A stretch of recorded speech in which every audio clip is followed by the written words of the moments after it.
नमस्कार, मैं श्वेता सिंह आपका स्वागत करती हूं। रात के 10 बज रहे हैं। आप आज तक पर दस्तक देख रहे हैं। आज दस्तक देंगे उन खबरों को आप देखेंगे जिसमें राजनीति है, हाई वोल्टेज ड्रामा है, झूठे वादों का तमाशा है और लोकतंत्र के नाम पर शर्मिंदगी। कहीं कानून अपने हाथ में लिया गया, कहीं कानून संभालने वालों ने खुद भरोसा तोड़ा है। पंजाब से दिल्ली और दिल्ली से बिहार तक आपको लेकर चलेंगे। सबसे पहले पंजाब चलना जरूरी है, जहां कानून व्यवस्था को ही चुनौती देती हुई भीड़ ने पुलिस थाने को घेर लिया, पुलिस वालों को जख्मी कर दिया। अचानक अमृतसर के एक थाने के पास बैरिकेड तोड़कर आगे बढ़ती भीड़ दिखती है।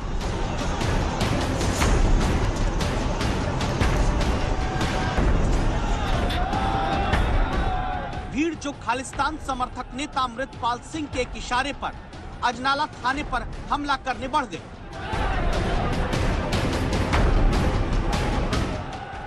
भीड़ जो सब कुछ अपने मुताबिक चाहती है, अपने मुताबिक कानून, अपने मुताबिक संविधान, अपने मुताबिक दलील और फैसला भी अपने मुताबिक। इस भीड़ के हाथों में हथियार है, तलवारें हैं, भाला है, लाठी डंडा है, बंदूक है। जिन्होंने अमृतसर के अजनाला थाने की तरफ बढ़ते हुए सिर्फ पुलिस के बैरिकेड नहीं बल्कि शांति और कानून व्यवस्था को भी रौंदना चाहा। लेकिन क्यों, ये समझने के लिए अब आप एक बयान सुनिए।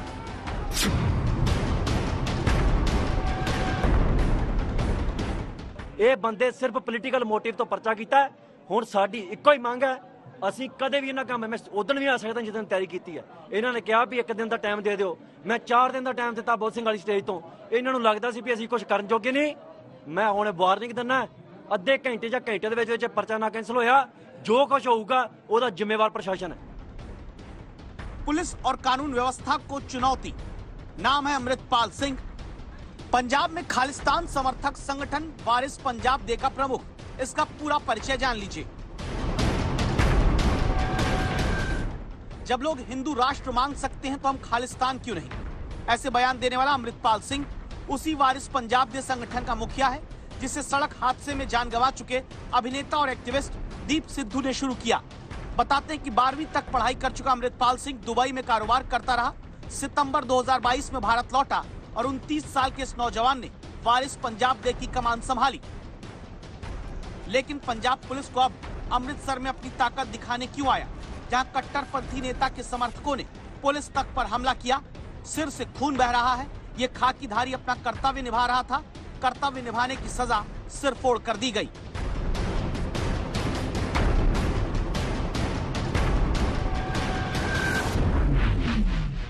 ਇਹਨਾਂ ਨੂੰ ਰੱਖਣ ਦੀ ਕੋਸ਼ਿਸ਼ ਕੀਤੀ ਹੈ ਜੀ। ਅਸੀਂ ਆਪਣੀ ਡਿਊਟੀ ਕਰ ਰਹੇ ਹਾਂ, ਜਿਹੜੀ ਸਾਡੀ ਡਿਊਟੀ ਬਣਦੀ ਆ। ਠੀਕ ਹੈ, ਤੁਹਾਡੇ ਕਿੰਨੇ ਲਾਈਨ ਨਾਲ ਜੁੜ ਕੇ ਚੱਲ ਰਹੇ ਹਾਂ। अमृतसर में पुलिस थाने और पुलिस कर्मियों पर यह हमला देखिए कैसे हुआ। पत्थर चल रहे हैं, गाड़ी को तोड़ा जा रहा है, पुलिस की शील्ड छीनकर उसी से गाड़ी पर वार किया गया।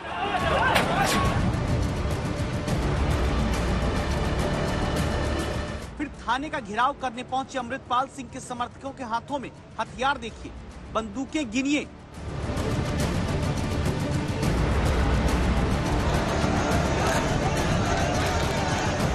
तलवारें, भाले सब कुछ लेकर पुलिस थाने के घेराव की चेतावनी पहले से अमृतपाल सिंह ने दी थी।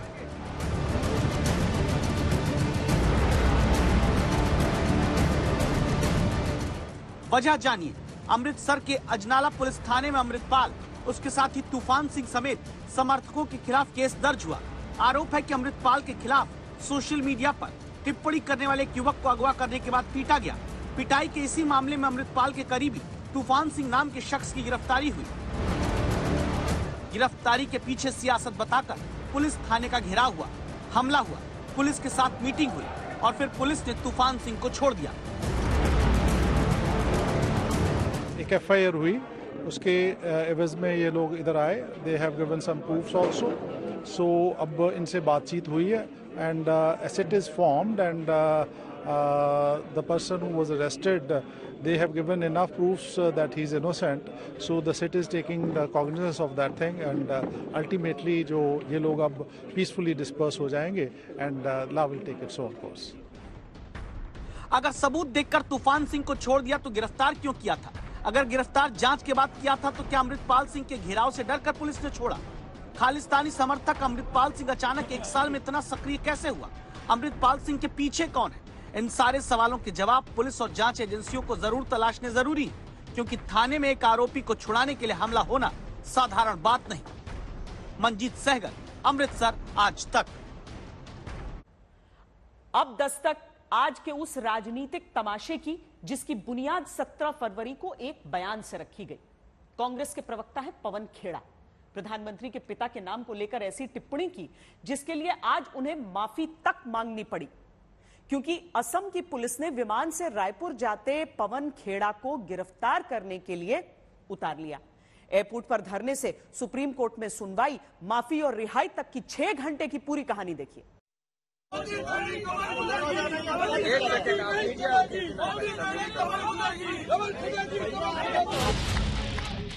प्रधानमंत्री का नाम लेकर बेहद शर्मिंदा करने वाला बयान, मर्यादा तोड़ देने वाला बयान।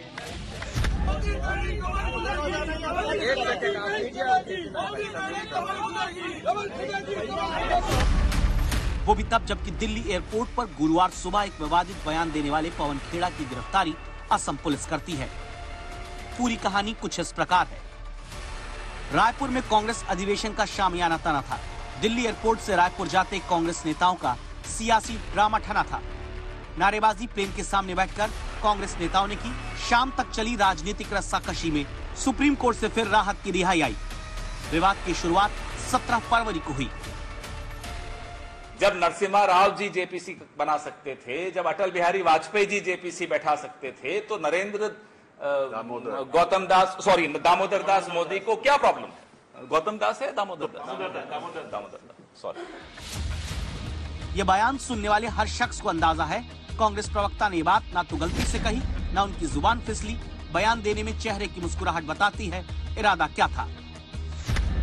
इसके बाद असम के सैमुअल चांगसन ने हाफलोंग थाने में शिकायत दर्ज कराई।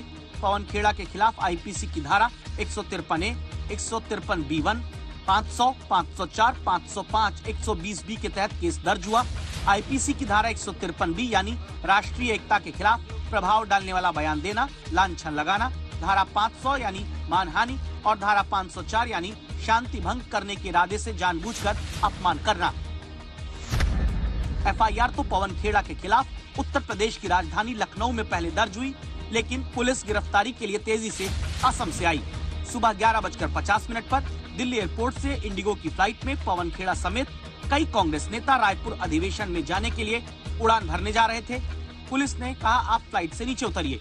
दोपहर 12:10 पर पवन खेड़ा हवाई जहाज से नीचे उतरे। कांग्रेस के तमाम नेता रनवे के पास ही प्लेन के सामने धरना देने लगे।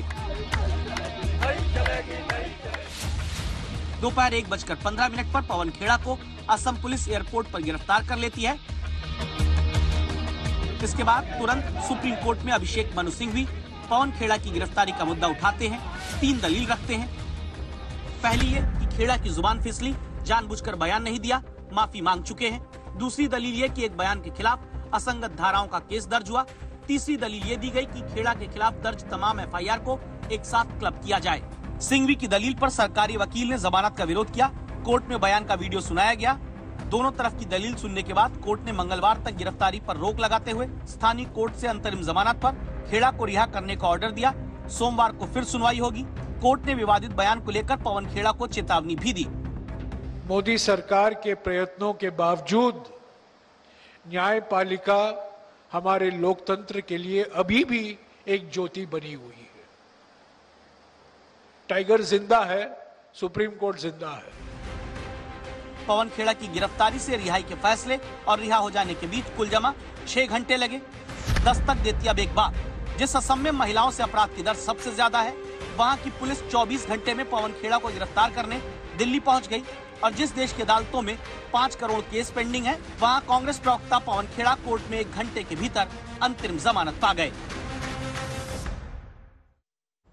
जब संसाधन कम हो और वादा ज्यादा का, तो फिर सत्ताधारी लोग टोपी घुमाते हैं। इसके सिर से उसके सर, यही तमाशा पंजाब में हो रहा है, जहां मोहल्ला क्लिनिक के नाम पर वोट बटोरे गए। मोहल्ला क्लिनिक खुलने के बाद खूब डंका पीटा गया। अब दावा है कि सामान्य अस्पतालों के डॉक्टरों को लाकर मोहल्ला क्लिनिक में बैठा दिया और दूसरे अस्पताल बिना डॉक्टर के खाली पड़े हैं। मरीज इलाज के लिए भटक रहे हैं। आज तक की दस्तक देती एक्सक्लूसिव रिपोर्ट देखिए।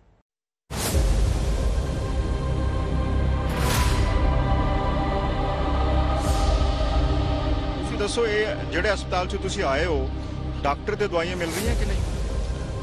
अरे डॉक्टर ही नहीं आए, दवाई कितों लेनी है? अब तो कोई बात नहीं सुनता, ना पर्ची काटता। 3 दिन हो गए आते हुए। गरीब बंदे हैं, ये कितनी महंगाई हो रखी है। जगह लुधियाना, पंजाब। लुधियाना का सबसे बड़ा सरकारी अस्पताल। आज तक संवाददाता मंजीत सहगल पहुंचे ही थे। अचानक 70 साल की करमजीत कौर दौड़ते हुए बदहवासी आई। एक आम मरीज जो पंजाब के सबसे ज्यादा आबादी वाले लुधियाना के सरकारी अस्पताल में इलाज के लिए चप्पलें घिस रहा है। वजह, डॉक्टर नहीं मिलते। कितने दिनों से डॉक्टर नहीं मिल रहा? ना एक दिन अगे आई है, उधर नहीं मिले। आज आई है, आज नहीं मिले। ते आ गर्ची मेरे सवेर दी कट्टी हुई है। गरीब बंदे हैं, ये कितनी महंगाई हो रखी है। करमजीत कौर अकेली मरीज नहीं जो मिन्नत करने के लिए लाचार छोड़ी गई। अनीता को हड्डी की दिक्कत है। किस हालत में अस्पताल पहुंचना पड़ता है आप देख लीजिए। संवाददाता मंजीत ने पूछा, डॉक्टर मिले क्या? जवाब सुनिए। 3 दिन इसी कंडीशन में जैसे आते हैं वैसे वापस चल जाते हैं। हड्डियों वाले डॉक्टर से मिलना, सिर्फ साइन करवाने हैं, ये पर्चा भरवाना है, ये वाला। ये बस पर्चा सही नहीं करने का टाइम है, मौका बहुत कम है। डॉक्टर कहाँ है, क्यों नहीं मिल रहे हैं डॉक्टर? पता नहीं क्यों नहीं मिल रहे। कभी बोलते हैं डॉक्टर आए नहीं, कभी बोलते इमरजेंसी में, अभी बोल रहे इमरजेंसी में डॉक्टर, अभी बोलते फिर छुट्टी है। नीलम अपनी दिव्यांग बेटी का इलाज लुधियाना के सबसे बड़े सरकारी अस्पताल में करा रही। इन्हें डॉक्टर मिलते हैं क्या? मरीज लाइन में लगे रहते हैं, किसकी तकलीफ ज्यादा है किसकी कम है वो नहीं सुनते हैं। स्वास्थ्य मॉडल की बात करने वाली पंजाब सरकार के राज में सरकारी अस्पताल में इलाज के लिए भटकने की कोई सीमा तय नहीं है। ना दवाइयाँ मिलती है, ना डॉक्टर मिलते हैं। अब मैं जाके आई हूँ, कह रहे ना हड्डी वाला आया है, ना शुगर वाला आया है। तो कोई 12 बजे आएगा, कितने बजे आएगा, ऐसे। कितने दिनों से भटक रहे हैं आप?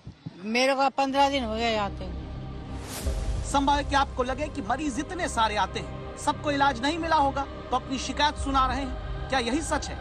आज तक सिर्फ सुनी सुनाई बातों पर दस्तक नहीं देता। संवाददाता मंजीत सहगल खुद सरकारी अस्पताल में डॉक्टरों की मौजूदगी का रियलिटी चेक करने दाखिल हुए। प्रदेश के सबसे बड़े जिला लुधियाना में, जहां हम लोग सरकारी अस्पताल के डॉक्टरों के बारे में आपको बताएंगे रियलिटी चेक करके। ये कमरा है डॉक्टर सुखदीप कौर का, और अगर हम लोग इनके कमरे में देखें तो डॉक्टर सुखदीप कौर अपने कमरे में नहीं है। अब जाते हैं दूसरे डॉक्टर के कमरे में जो इनके बिल्कुल ठीक सामने है, और ये है room number 109, doctor Amandeep Singh. यहाँ पर भी डॉक्टर मौजूद नहीं है। देखिए, डॉक्टर की कुर्सी खाली पड़ी है और मरीज दर्जनों की संख्या में अपनी बारी का इंतजार कर रहे हैं। ये है रूम नंबर 102 और ये है डॉक्टर सौरभ सिंगला का कमरा। डॉक्टर सौरभ सिंगला भी अपनी कुर्सी पर मौजूद नहीं है। लुधियाना के सिविल अस्पताल का रियलिटी चेक बता रहा है कि सरकार ने प्रदेश के मरीजों को राम भरोसे छोड़ दिया है। डॉक्टर है नहीं। मरीज कहते हैं कि ज्यादातर डॉक्टरों की तैनाती अब मोहल्ला क्लिनिक्स में कर दी गई है। वहां पर सुविधाओं का टोटा है, लेकिन बड़े अस्पतालों को अब भगवान भरोसे छोड़ दिया है। मरीजों की समस्या आपने सुनी। आज तक संवाददाता के साथ रियलिटी चेक देख लिया। अब अस्पताल प्रशासन से सच्चाई सुनिए। जैसे आप देख के आए हो तो हमारी ऑर्थोपेडिशियन नहीं है अवेलेबल, क्योंकि उनकी आज इमरजेंसी है। जनरल इमरजेंसी में ड्यूटी लगी है बिकॉज ऑफ शॉर्टेज ऑफ ईएमओस। तो हम स्पेशलिस्ट से इमरजेंसी भी करवा रहे हैं। तो बेसिकली इतनी पॉपुलेशन को डील करने के लिए हमें ज्यादा डॉक्टर्स चाहिए। डॉक्टरों की कमी है, प्रशासन मानता है, ये साफ हो गया। लेकिन अभी क्यों मरीज परेशान हुए, इसका गणित समझिए। दावा है कि दिल्ली की मोहल्ला क्लिनिक की तर्ज पर जो आम आदमी क्लिनिक पंजाब में खोल दिए गए, वहां डॉक्टरों की ही पूरी व्यवस्था नहीं हो पाई थी। पता चला कि आम आदमी क्लिनिक में डॉक्टरों की तैनाती करके उन्हें चमकाने के लिए दूसरे अस्पताल से डॉक्टर ले आए। बड़े अस्पतालों के 335 डॉक्टर बदले जाने से उन अस्पतालों की इमरजेंसी सेवा चरमरा गई। दावा है लुधियाना, भटिंडा, बरनाला, फरीदकोट मुक्तसर में सबसे ज्यादा अस्पताल में डॉक्टर्स की दिक्कत है। पंजाब की कम्युनिटी हेल्थ सेंटर पर 600 डॉक्टर चाहिए, है सिर्फ 151। यानी अपने स्वास्थ्य मॉडल वाली क्लिनिक में डॉक्टर कम ना दिखे, इसलिए वहां पर दूसरे सरकारी अस्पताल के डॉक्टर लाकर बैठा दिए। लेकिन उन सरकारी अस्पतालों में डॉक्टरों की कमी पूरी नहीं हुई और मरीज तो ज्यादातर इलाज के लिए बड़े सरकारी अस्पताल जाएगा। अब वो वहां बिना इलाज डॉक्टर की तलाश में परेशान हो रहा। ਇਹਦੇ ਵਿੱਚ ਦਿੱਕਤਾਂ ਹੀ ਦਿੱਕਤਾਂ ਨੇ ਜੀ। ਕੋਈ ਮਤਲਬ ਕਿ ਇੱਥੇ ਜਿਹੜਾ ਵੀ ਮਰੀਜ਼ ਆਂਦਾ ਉਹਨੂੰ ਡਾਕਟਰ ਨਹੀਂ ਮਿਲਦੇ। ਸਰਕਾਰ ਨੂੰ ਚਾਹੀਦਾ ਮਹੱਲਾ ਕਲੀਨਿਕਾਂ ਨੂੰ ਚਲਾਉਣ ਦੇ ਲਈ ਡਾਕਟਰਾਂ ਦੀ ਵੱਖਰੀ ਭਰਤੀ ਕਰੇ। जिन मोहल्ला क्लिनिक का ढिंडोरा मान सरकार पंजाब में पीटती है, विपक्षी नेता ही उनकी पोल खोलते हैं और स्वास्थ्य मंत्री कहते हैं कि जल्द समस्या सुधार देंगे। एक जिथे मोहल्ला क्लिनिक बनाया सेवा केंद्र सी, 10 लाख ਦਾ ਅਸੀਂ ਸਿਵਲ ਕੇਂਦਰ ਬਣਾਇਆ ਸੀ ਤੇ ਇਹਨਾਂ ਨੇ ਉਹਨੂੰ ਰੰਗ ਕਰਨ ਦਾ 20 ਲੱਖ ਲਾਤਾ, ਉਹਦੇ 'ਚ ਵੀ ਕਪਲਾ। This is total waste of money. जो हमारा एग्जिस्टिंग हेल्थ सिस्टम है वो बहुत बेहतरीन था। हमें डॉक्टर्स की जरूरत है, हमें नर्सेज की जरूरत है, हमें मेडिसिन की जरूरत है। 2-3-4 ਮਹੀਨੇ ਚ ਸਾਰੇ ਹਸਪਤਾਲਾਂ 'ਚ ਸਾਰੀਆਂ ਦਵਾਈਆਂ ਮਿਲਣ ਲੱਗ ਜਾਣਗੀਆਂ, ਸਫਾਈ ਹੋ ਜਾਏਗੀ, ਰੰਗ ਰੋਗਨ ਹੋ ਜਾਣਗੇ, ਸਾਰੇ ਟੈਸਟ ਹਸਪਤਾਲਾਂ 'ਚ ਹੋਣਗੇ, ਕਿਸੇ ਨੂੰ ਬਾਹਰ ਨਹੀਂ ਭੇਜਿਆ ਜਾਊਗਾ। ਲੇਕਿਨ ਸਾਨੂੰ ਥੋੜਾ ਜਿਹਾ ਸਾਨੂੰ ਥੋੜਾ ਜਿਹਾ ਟਾਈਮ ਦਿਓ, ਮੈਂ ਸਹਿਯੋਗ ਦਿਓ ਸਾਨੂੰ। 1 साल होने वाले हैं, इधर के डॉक्टर उधर करने वाली कुनीति के चक्कर में परेशान है मरीज और भर्ती डॉक्टरों की पंजाब में तुरंत नहीं पूरी होती तो करमजीत कौर जैसे आम मरीज इलाज के लिए भटकते रहेंगे। इसीलिए दस्तक आपको देनी है। मंजीत सहगल, लुधियाना, आज तक। बेरोजगारों को नौकरी देने का वादा भी एक सियासी तमाशा ही है, जहां वादे का खेल दिखाकर वोट का नफा नेता उठाते हैं, घाटे में बेरोजगार रह जाते हैं। फिर वही बेरोजगार नौकरी के लिए न्याय मांगते सड़कों पर आते हैं, पुलिस की लाठी से पीटे जाते हैं। कहानी बिहार से आई है, राजधानी पटना में, जहां आज फिर बेरोजगार सड़क पर पीटे गए।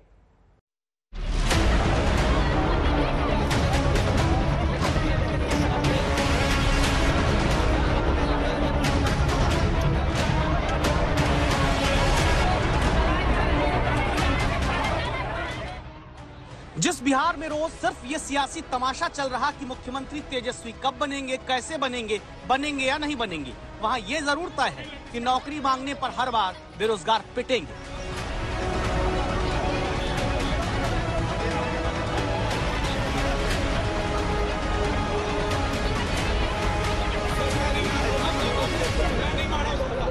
कभी शिक्षक, कभी कोई और। इस बार 1 लाख, 2 लाख, 5 लाख नहीं, 10 लाख को नौकरी का वादा करके सत्ता चलाते बिहार के राज में लाठी खाने की बारी बीटीएससी के बेरोजगारों की रही।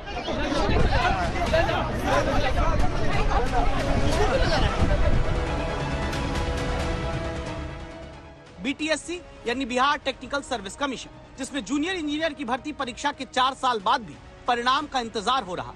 5 साल के भीतर बिहार में गठबंधन बदल जाता है, 4 साल बाद भी भर्ती का नतीजा नहीं आया।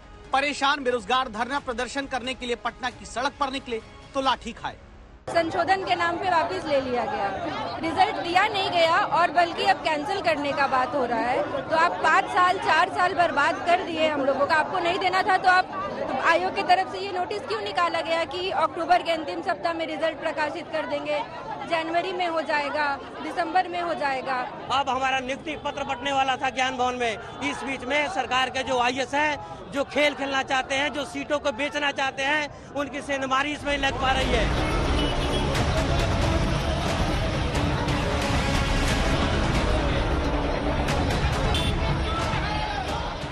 बताइए, किसी घर का बेटा अगर रिजल्ट दो या इच्छा मृत्यु दो के नारे के साथ प्रदर्शन को लाचार हुआ तो ये किसकी गलती? इन छात्रों की जो लाठी खा रहे हैं या फिर उस सरकार और सरकारी व्यवस्था की जो नियुक्ति पत्र बांटने पर फोटो खिंचाती है और समय से भर्ती इम्तिहान के रिजल्ट जारी न कर पाने पर मुंह छिपाती है।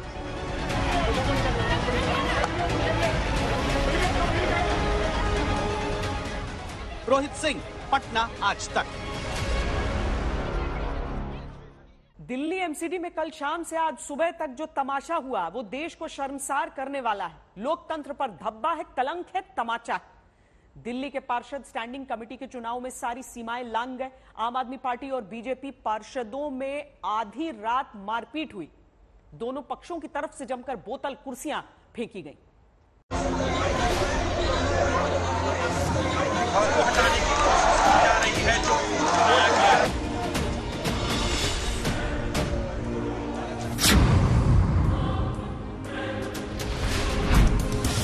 दिल्ली नगर निगम में बोतल को मिसाइल बनाकर युद्ध हुआ।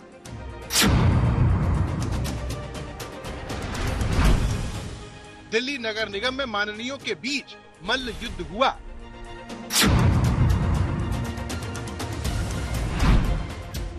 दिल्ली नगर निगम में आदरणीय महिला पार्षदों के बीच भी लड़ाई हुई।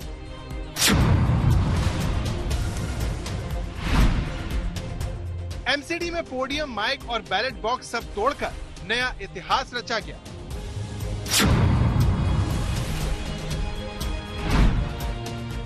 देश को शर्मसार करने वाले ये योद्धा जब थक गए तो इन्हें रिचार्ज करने के लिए जनता के पैसे से चाय नाश्ता भी करवाया गया। 22 फरवरी को सुबह से शाम, शाम से रात और फिर रात से अगली सुबह दिल्ली के पार्षदों का एक ही नारा था, लड़ाई करो और करते रहो। सदन में पूरी रात हंगामा मारपीट करने वाले पार्षदों की हरकतें देखकर दिल्ली वाले भी सोच में पड़ गए कि क्या ये हमारे पार्षद हैं?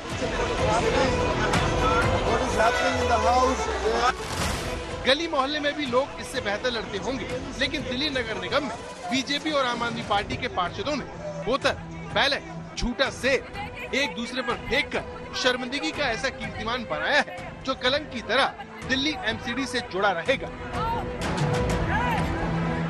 एमसीडी की बैठक में पार्षदों ने शर्मिंदगी की हदों को किस कदर पार किया, उसकी पूरी जानकारी आपके होश उड़ा देगी। बुधवार शाम 6:10 पर मेयर शैली ओबेरॉय ने स्टैंडिंग कमेटी का चुनाव शुरू करवाया और पार्षदों को मोबाइल फोन ले जाने की इजाजत दी। शाम 6:30 पर पहली बार बीजेपी ने मोबाइल फोन ले जाने का विरोध किया। हंगामे की वजह से सदन की कार्रवाई स्थगित कर दी गई। शाम 7:30 बजे शैली ओबेरॉय ने मोबाइल फोन ले जाने पर पाबंदी लगा दी, लेकिन बीजेपी ने शुरू से वोटिंग करवाने की मांग की, जबकि 47 वोट पड़ चुके थे। ये मांग नहीं मानी गई।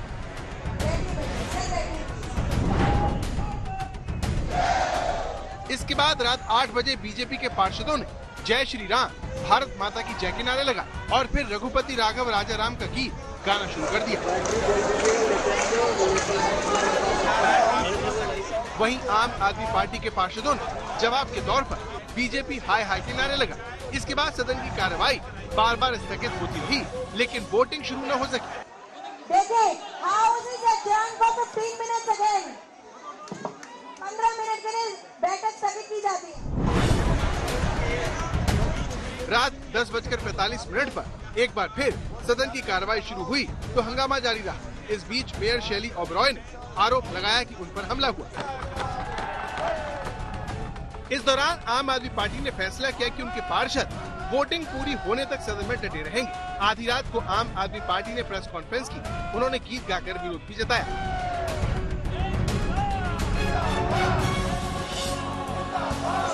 महिलाएं हाथापाई करती हुई नजर आ रही। गुरुवार सुबह 3:50 पर शैली ओबेरॉय ने एक बार फिर वोटिंग करवाने की कोशिश की, लेकिन इस बार सदन जंग का मैदान बन गया। वेल में हंगामा कर रही महिला बीजेपी पार्षद मंच पर आ गई। बीजेपी की मेयर उम्मीदवार रेखा गुप्ता, जो शैली ओबेरॉय के मुकाबले चुनाव हार गई, वो पोडियम उखाड़ती और माइक को तोड़ती नजर आई।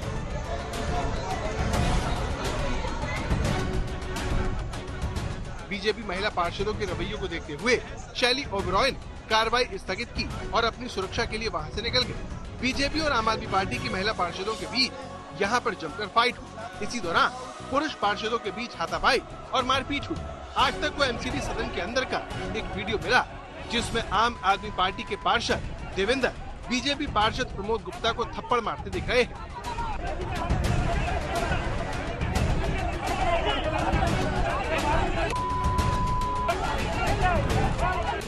झगड़ा बढ़ता गया और इस बीच सदन में बोतल वॉर शुरू हो गई। पार्षद एक दूसरे पर बोतलों से हमला करने लगे।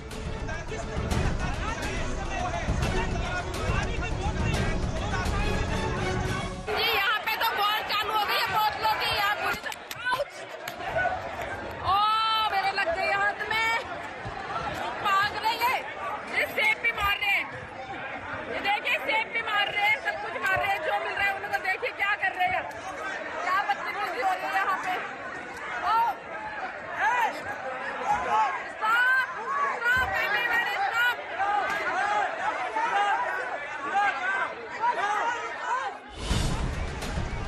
इस तोड़फोड़ और तबाही के लिए मेयर ने जिम्मेदार पार्षदों से वसूली का ऐलान किया। अभी तक सदन में जो नुकसान हुआ है वीडियो फुटेज में हम देखेंगे, वो खर्चा वही भरेगा और सदन को 1 घंटे के लिए फिर से स्थगित किया जाता है।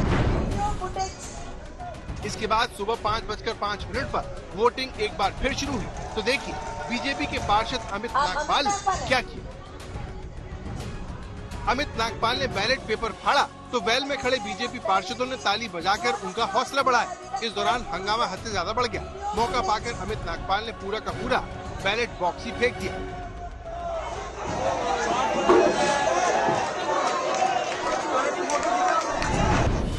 और लड़ते फिरते सुबह हो गए। सुबह 7 बजे लड़कर थकने वाले सभी पार्षद सदन में पस्त हो गए और इस तरह से झपकी लेने लगे।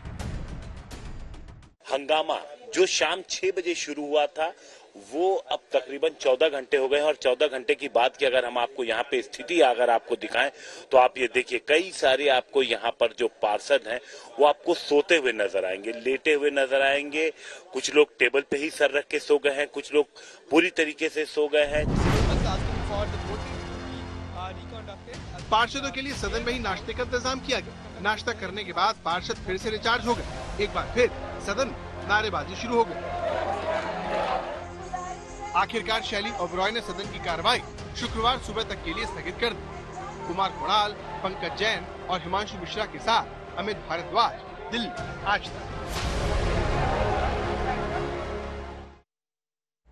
दिल्ली एमसीडी में यह कोई पहला तमाशा नहीं है। करीब 80 दिनों तक मेयर चुनाव को लेकर उठापटक चली, सारे दांव पेंच आजमाए गए। आखिर में कोर्ट के निर्देश पर दिल्ली को उसका मेयर मिला। लेकिन सवाल यह है कि दिल्ली नगर निगम में इसने घिनौने तमाशे की नौबत क्यों आई? पार्षदों की शर्मनाक हरकतों का स्टैंडिंग कमेटी से क्या रिश्ता है? हाथापाई और धक्का मुक्की हो रही, मंच गिराए जा रहे हैं, मतपेटी फेंकी जा रही है, पानी की बोतलें उछाली जा रही हैं, नारेबाजी है, हनुमान चालीसा का पाठ हो रहा है,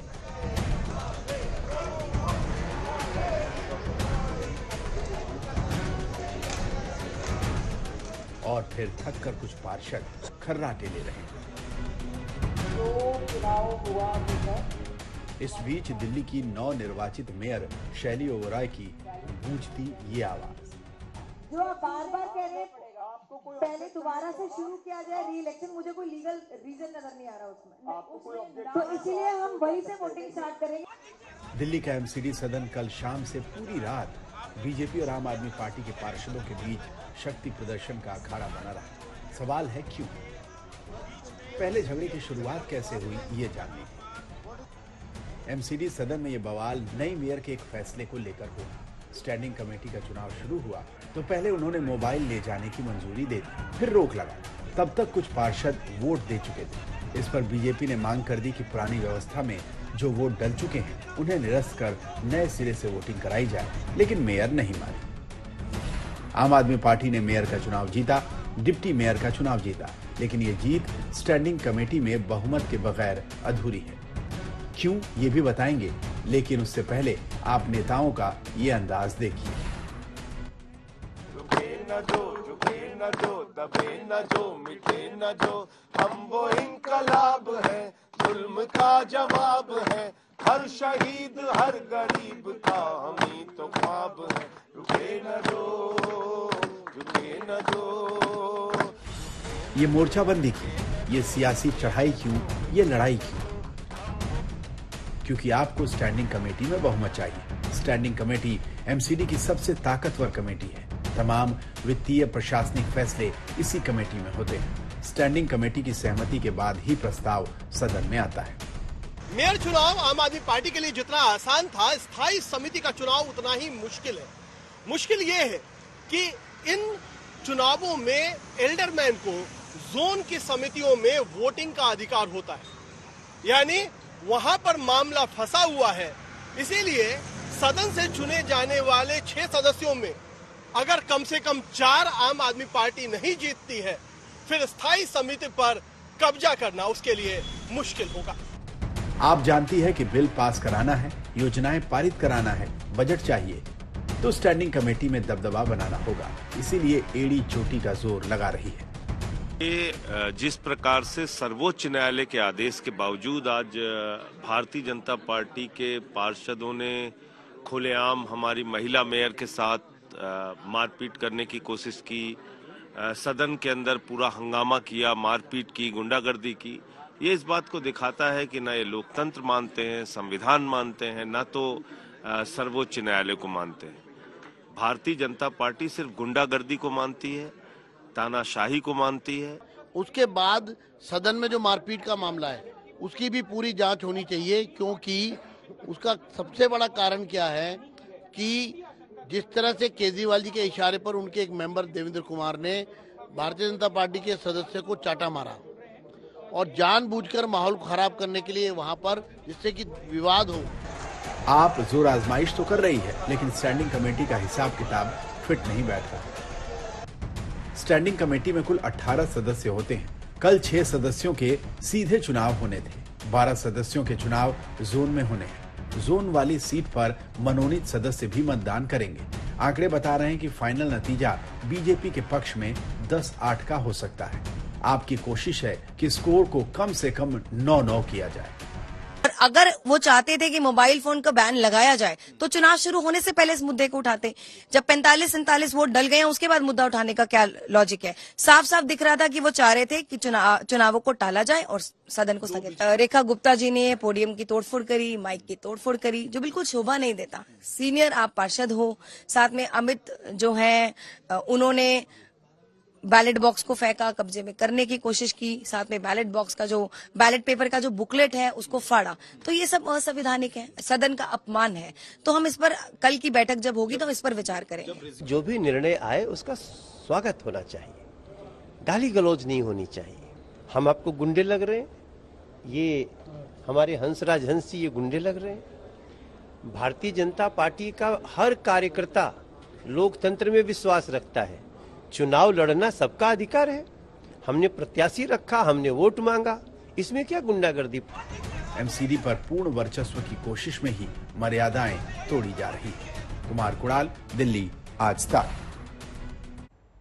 दस्तक में आज के लिए इतना ही। देश और दुनिया की बाकी खबरों के लिए आप देखते रहिए आज तक।